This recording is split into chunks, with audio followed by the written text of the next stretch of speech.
Welcome, educators, school counselors, and district leaders, especially those of you operating near our Georgia military installations. Let's get right into this explainer. We're looking at a huge, yet often entirely invisible challenge operating right inside your hallways. We're talking about highly mobile, military-connected students and how our standard school enrollment systems are, well, kind of failing them when they need support the most. Okay, let's dive into this. How many students in your building are currently attending their sixth school or their seventh, maybe even their eighth? You know, if you're near an installation, that number is almost certainly way higher than your staff expects.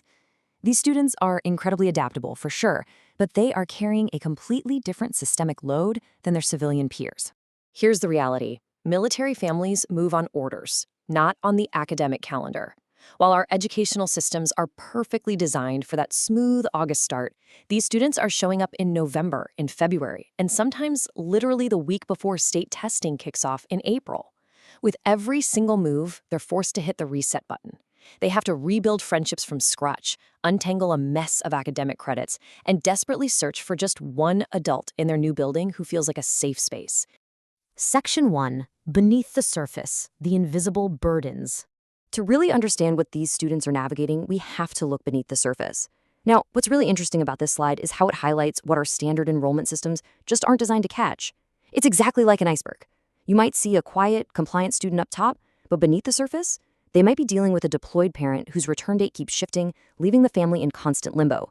Or maybe they have younger siblings who are struggling hard with the move, so this older student has quietly decided to be the easy one so they don't add to their parents' stress. Meanwhile, their own graduation plan suddenly has massive holes in it because credits from 3 states ago didn't transfer cleanly. Their needs are entirely masked, and standard behavioral screenings, they miss them completely. When you ask them how they're doing, you will almost always hear a rehearsed, cheerful response like this. I'm fine, we move a lot. It's actually heartbreaking because that isn't genuine resilience. It's a learned behavior. They say this because in their experience, saying anything else has literally never gotten them the timely help they need. Section 2. The mental health toll, continuity, and timing. This brings us directly to the mental health toll, which largely comes down to continuity and timing. Just look at the stark contrast here. Our schools do an amazing job in August. We've got comprehensive orientation programming, peer integration, and built-in timelines to identify student needs. But a February arrival? They're handed a basic folder, pointed toward their homeroom, and run through a totally disjointed intake process. The support they need arrives completely out of sync with when they actually need it. So the crucial point is how this disrupts ongoing mental health care. A student who is deeply engaged in therapy at their last duty station typically has to start all over again.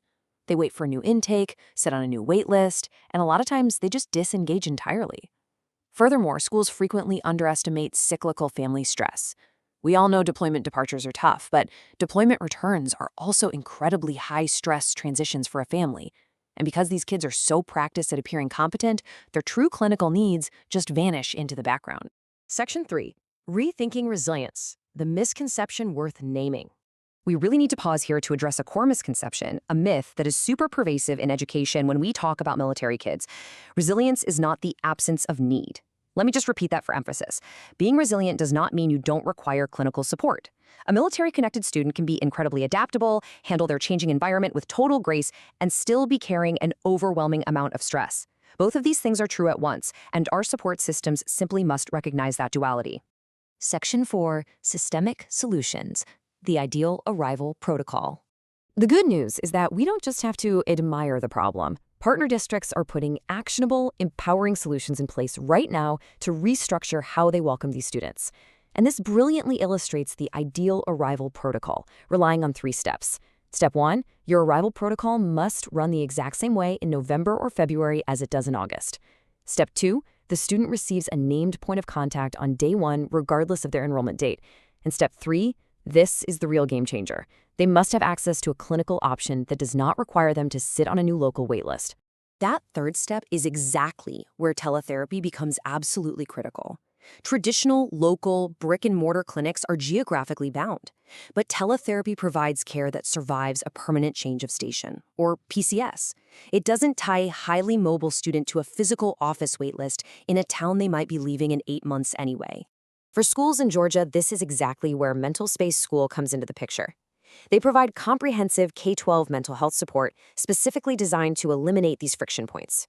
We are talking about same-day teletherapy access and dedicated therapist teams assigned directly to your school. They even provide family counseling to help navigate deployment and reintegration stress, alongside suicide and violence prevention. The whole shebang is handled by licensed, diverse, culturally competent therapists. And naturally, everything is fully HIPAA and FERPA compliant. But hey, an incredible system only works if it's accessible, right? MentalSpace School is in network with most major Georgia plans, including Blue Cross Blue Shield, Cigna, Aetna, and United Healthcare. Crucially, for families on Medicaid, the out-of-pocket cost is exactly $0. And for the district leaders listening, implementing this model directly supports your district in meeting the upcoming July 2026 deadline for HB 268 compliance. Section 5. Proven Outcomes. The impact of immediate support. Let's move to and see how this builds into real, tangible results. Because having a system in place is one thing, but seeing how it changes student lives is where the magic really happens. When immediate, seamless teletherapy support is implemented, districts using MentalSpace interventions see an incredible 89% improvement in student attendance. That's students getting out of bed and into the classroom because they finally feel supported. Even more impactful, they report a massive 92% reduction in student anxiety. Just imagine the difference in a mid-year arrival's ability to learn and connect when their anxiety is mitigated that effectively. And families feel the difference too, with an 85% family satisfaction rate regarding the care provided.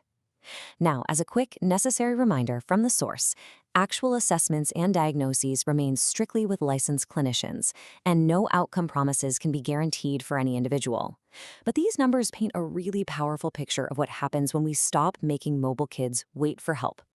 If you're ready to rethink how your district supports its military-connected kids and you want to explore implementing this teletherapy model, you can reach out directly. Visit mentalspaceschool.com or email them at mentalspaceschool@chicktherapy.com.